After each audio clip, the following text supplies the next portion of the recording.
that there's a crew in town. The head hillbillies are making their rounds. Small town whispers loud and clear. The sheriff shot the judge in his chambers chair. Sheriff got a secret he won't keep. Judge shot dead in his disbelief. A lot of people have some stories to tell. Dark pass away, get the sound of a shotgun shell. All the secrets spill on down. Voices loud in this old town. From the courthouse to the ground, rumors fly and they can't be bound. Neighbors hide behind their blinds, whisper tales of troubled minds.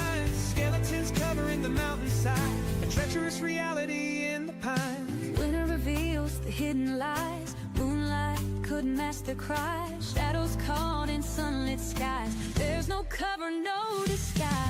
All the secrets spill on down. Voices loud in this old town. From the courthouse to the ground, rumors fly and they can't be bound.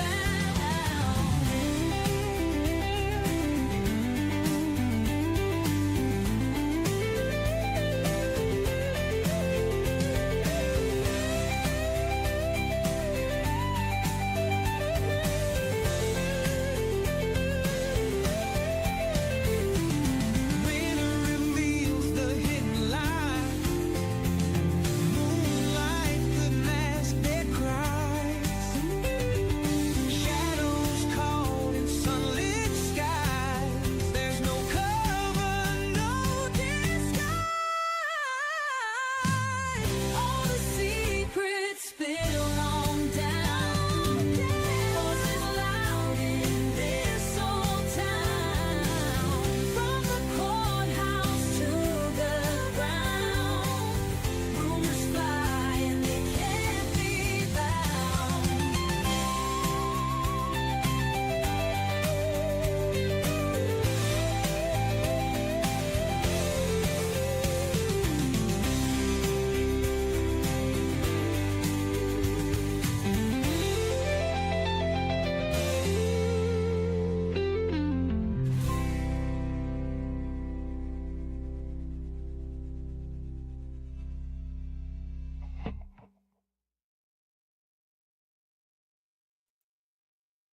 Good morning, or afternoon, I guess. Well, we are going to take a look at this other case. It is really, really important and relevant, I feel like. So let's dig right into it. Surrounding an investigation into student mistreatment at a Parker County elementary school, 3 educators have now been arrested. The investigation stems from this video showing a teacher and teacher's aide taunting and mistreating a 10-year-old boy inside a classroom. The investigation revealed an alleged pattern of abuse against multiple special needs children. And the fallout from this case just netted a 3rd arrest late tonight. Fox 4's David Santandri live at the Parker County Sheriff's Office with the breaking details. David. Yeah, Clarice, we can now confirm that the Millsap ISD superintendent has also been charged for her alleged role in this ongoing investigation about these child abuse, again, allegations that we've been reporting on for just over a week now. It was at 9 o'clock just an hour ago, we reported that the 2 educators charged related to the child abuse educations we've been reporting on were arrested today. State Representative Mike Alcott then put me in contact with Parker County Sheriff, and Sheriff Russ Authier confirms to me that Millsap ISD Superintendent Mary Edie Martin has also been charged. That is for failure to report intent to conceal. That's a state jail felony. We do not yet have the arrest warrant for her, so few details at this point in time. However, we do have the arrest warrants for the 2 additional educators who were charged today, and that reveals that they were placed under criminal investigation. We knew that, and then 3 of their peers interviewed with Parker County Sheriff's detectives talking about more alleged abuse and more kids.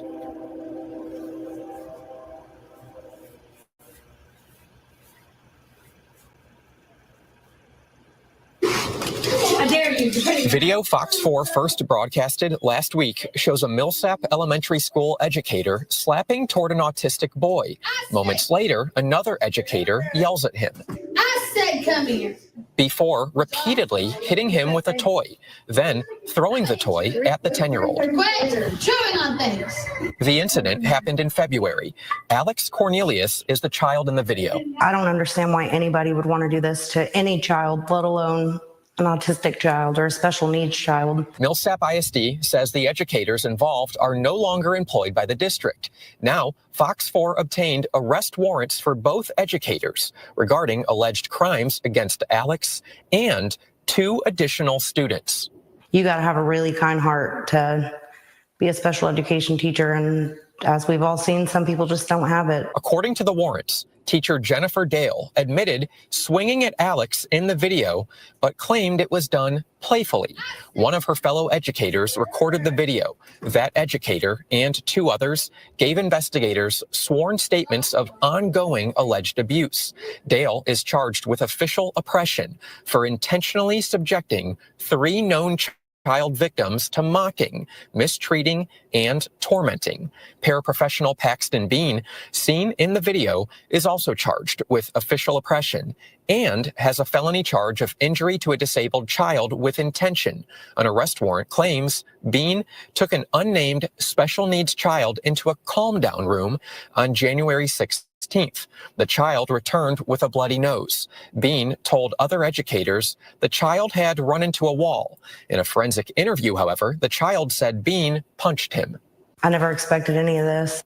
As for Cornelius' son, arrest warrants claim abuse was common. Alex regularly subjected to extensive timeouts, inappropriate comments about his private parts, and taunting. On one occasion, taunting until he covered his ears and began to rock back and forth, showing his anxiety. We want to make sure that these teachers are never teaching again. Alex's family believes had they not shared his story, criminal charges may have never happened. I'm very grateful that the Parker County Sheriff's Department worked so quickly on it. But we did not expect it to be this fast.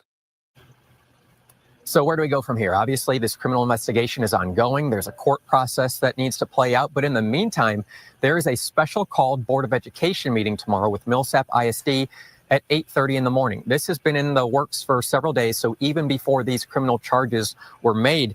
On the agenda for tomorrow's special board meeting, it says it will deliberate matters related to personnel, including the superintendent, the elementary school principal, and the assistant principal. There's also an agenda item that says, quote, consider superintendent separation agreement. Again, that meeting tomorrow morning, 8:30 a.m. We'll keep you updated, but for now, just to summarize, the superintendent of Millsap ISD formally charged, as well as 2 other educators in this ongoing series of allegations about child abuse that we first reported last week.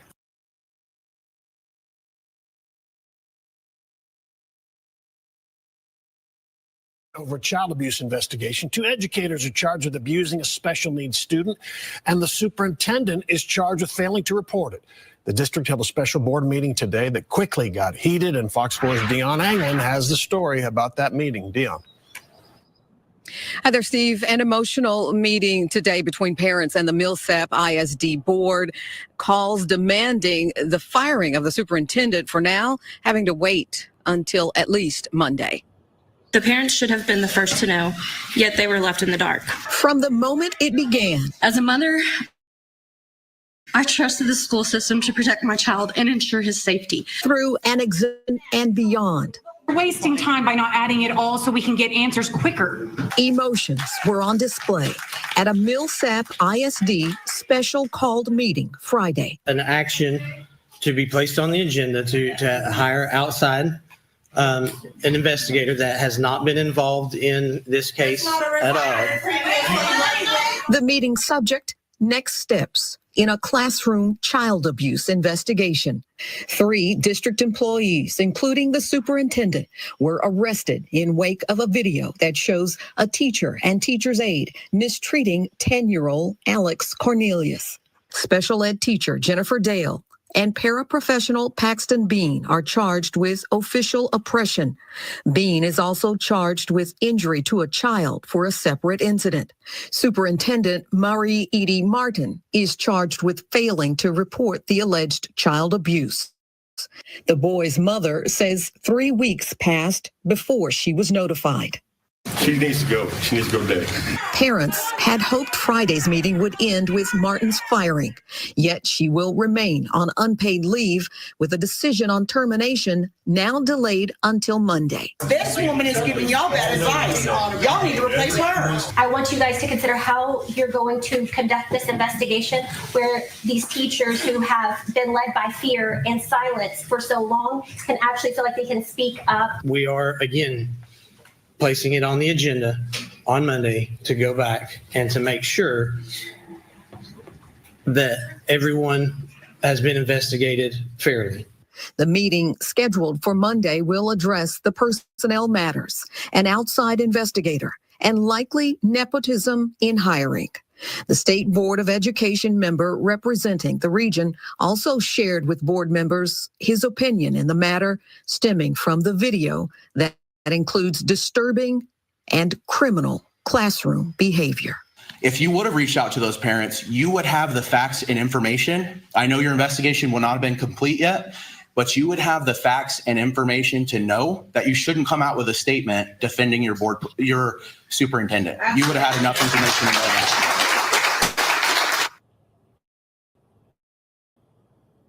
Now, another issue discussed at today's meeting, the future consideration for having cameras in all special education classrooms throughout the district.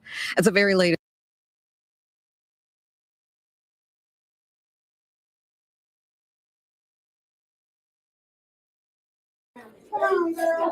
We have disturbing and gut-wrenching video that you will not be able to believe took place inside a special needs classroom in an elementary school in Texas.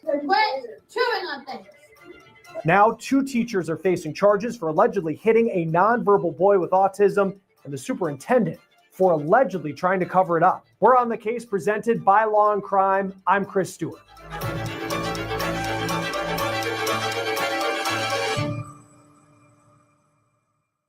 Teachers are supposed to be superheroes, and the majority of them are. But what we're about to show you is a story that is making a lot of people angry in Texas and around the country. The story happened in the community of Millsap, which is 45 minutes west of Child, Their Dreams, Our Mission. This is the woman who was the superintendent. She just resigned over this scandal because of what deputies say she did and didn't do when she first learned of the alleged abuse. Now, here's her name still in the staff directory. 2 names that we didn't find in the staff directory were for these women: elementary special education teacher Jennifer Dale and paraprofessional Paxton Bean. Now let's get to the video that first started surfacing through local media reports and social media around March 10th of an alleged incident that happened inside of Dale and Bean's classroom on February 18th. You're going to come in. Did you see the answer page?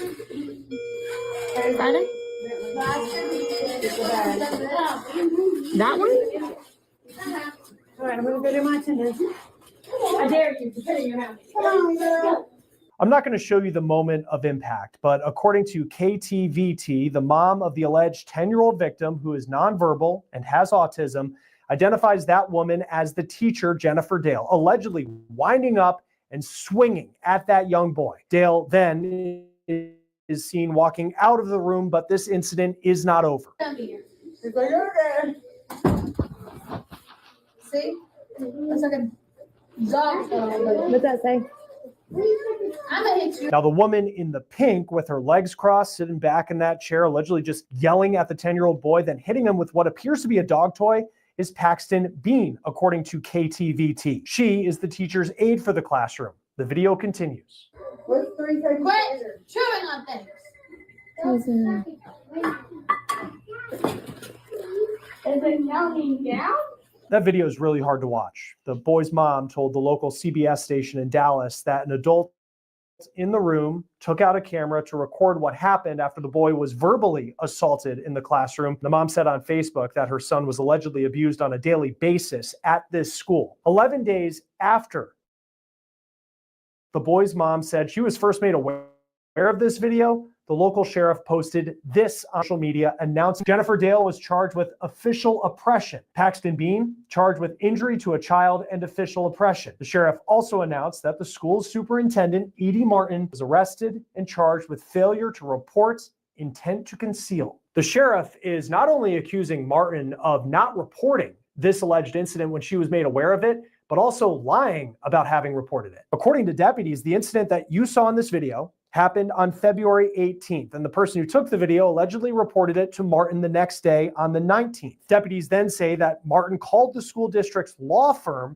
to commission an external investigation and did not report the incident to the Texas Department of Family and Protective Services or the local sheriff as required by state law. Deputies say a witness told Martin to report the incident to Child Protective Services and law enforcement, and Martin allegedly told them she did make a report to Child Protective Services by February 20th, but deputies say that didn't happen. Deputies say that Martin filed a report with the Texas Education Agency, or T, on February 28th for one educator, then did for the second educator on March 3rd. The sheriff's office says it wasn't notified of the incident until March 4th, and that was because a parent called them, not Martin, they claim.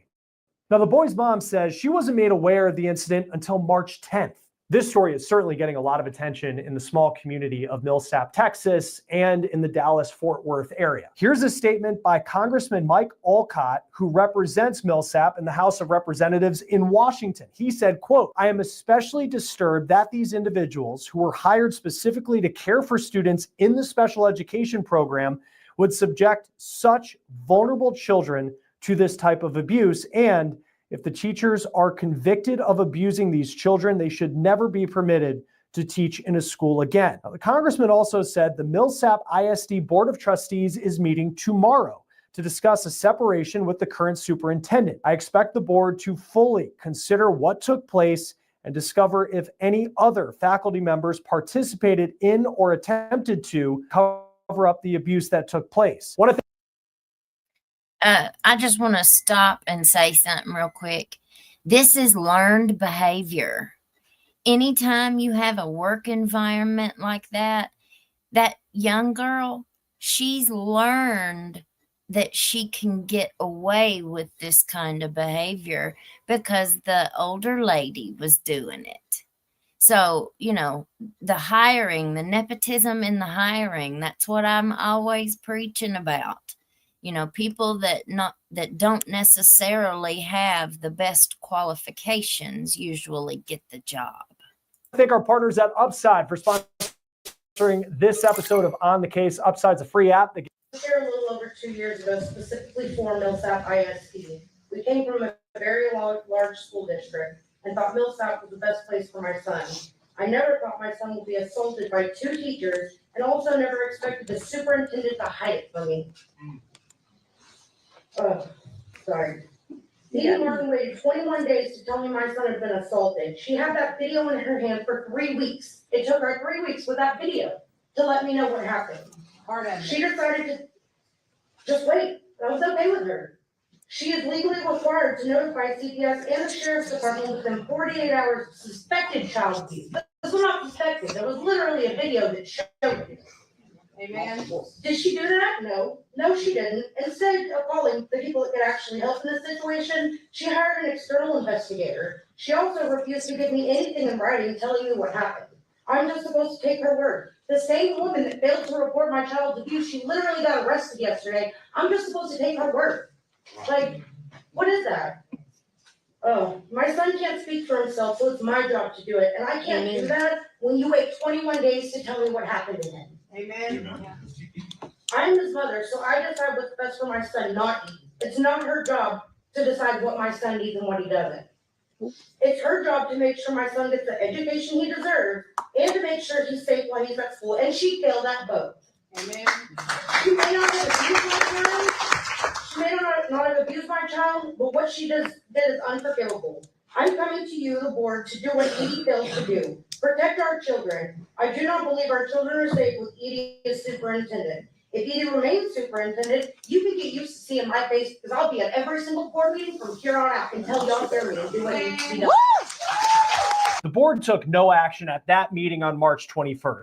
But on Monday night, the board announced that Martin submitted her resignation and the trustees accepted it with a 6-0 vote. WFAA TV reports that Martin will not receive severance or benefits. It also turns out there are some family connections between one of the suspects and the school's principal, who is now on leave. KDFW TV reports that the suspect, Paxton Bean, is the daughter of the school's principal, who is now on leave pending the outcome of a third-party investigation. The station reports that the school's assistant principal is also on leave, but is expected to return to work in a limited capacity. The board voted to establish a new anti-nepotism policy where employees can no longer be supervised by an immediate family member. Joining us now to talk more about this story is Carla Waymeyer, certified family law specialist. Thank you for taking the time to be with us. This video is outrageous to watch. As an attorney, what goes through your mind when you're watching this play out in this special ed classroom in Texas? I think just not even as an attorney, just as a, I have children, but as a human being, to watch somebody who is charged with caring for a child treat the child that way, it's absolutely astonishing. It's disheartening, and it makes you really question how it could have taken place. And it sounds like it happened more than once.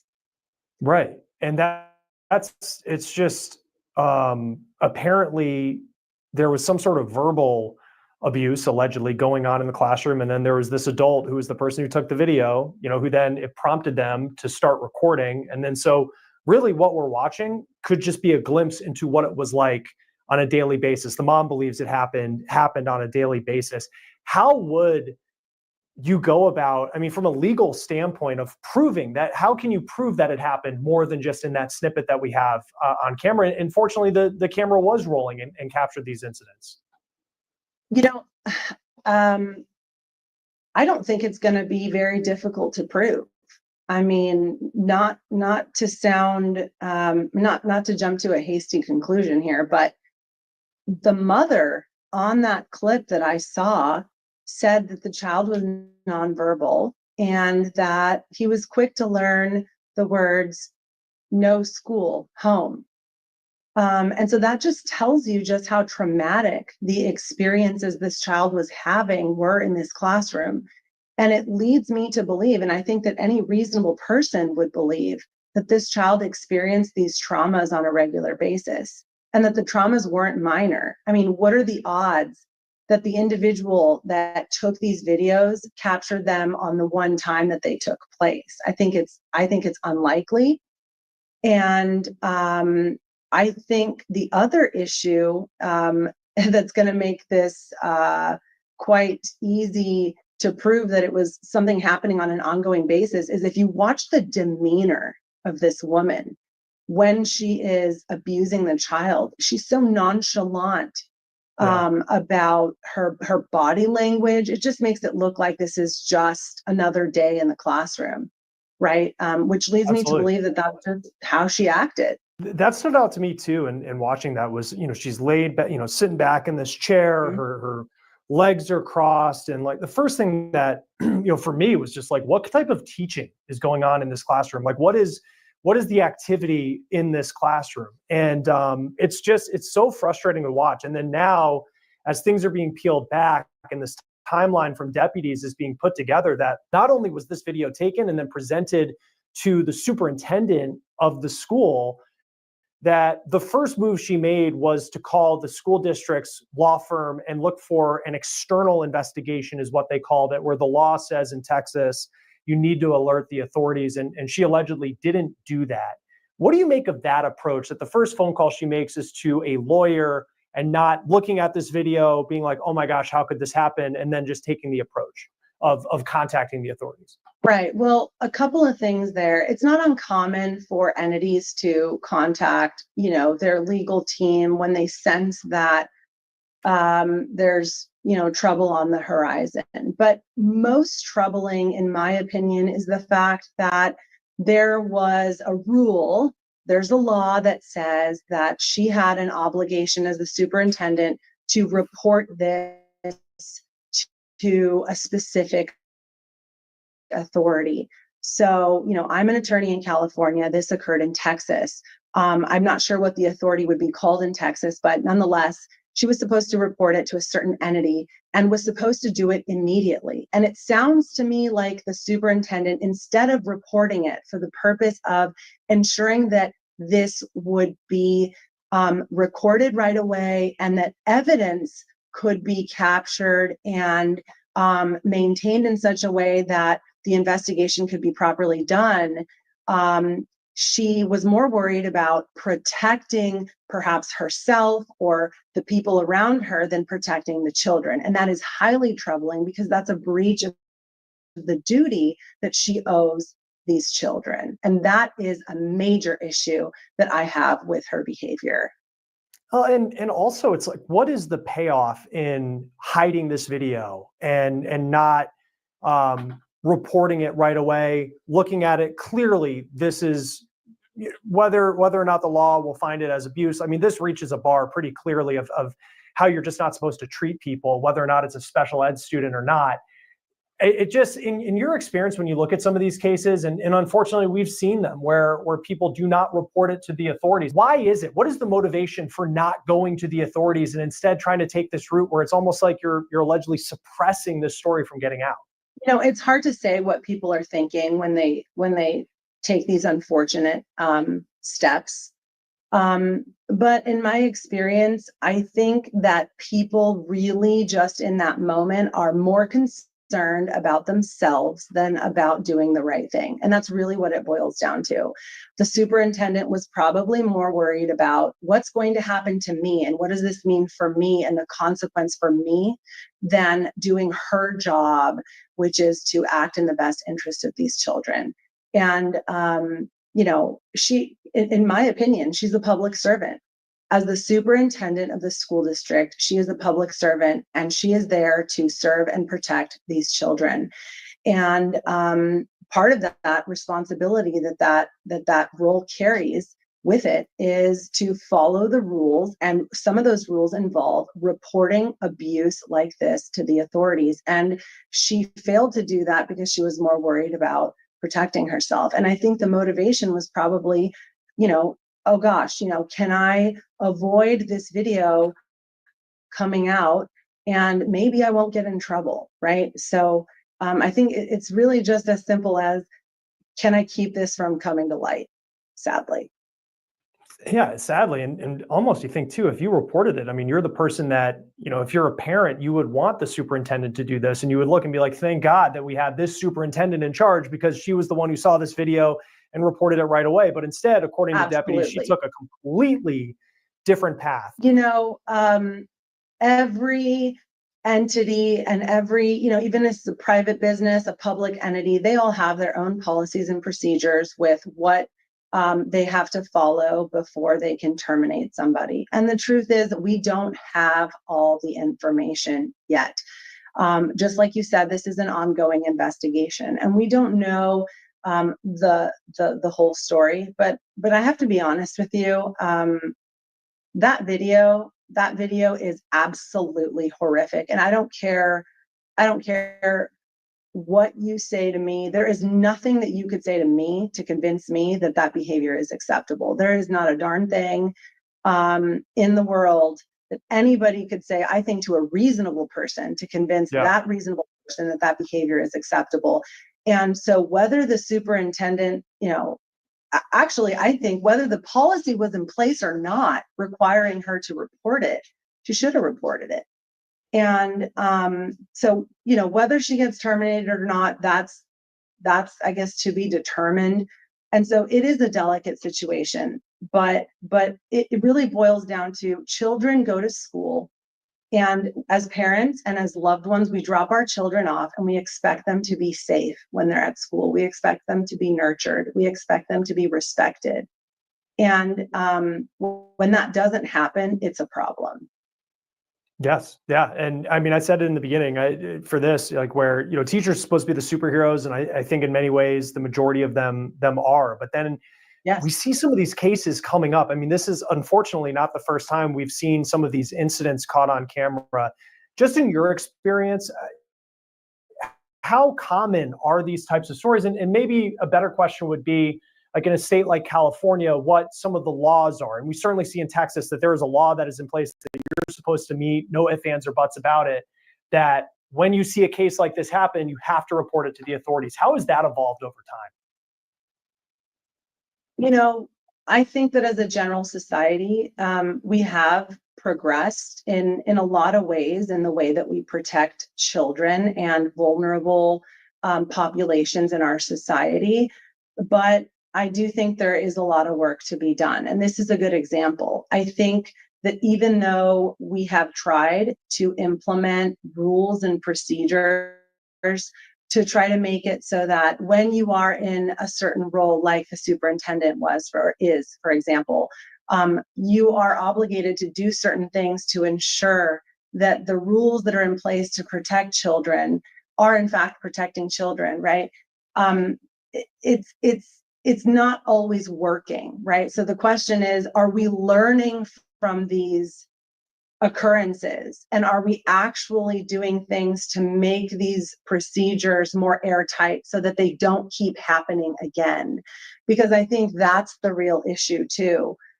In California, in most cases, I know that, teachers are mandatory reporters.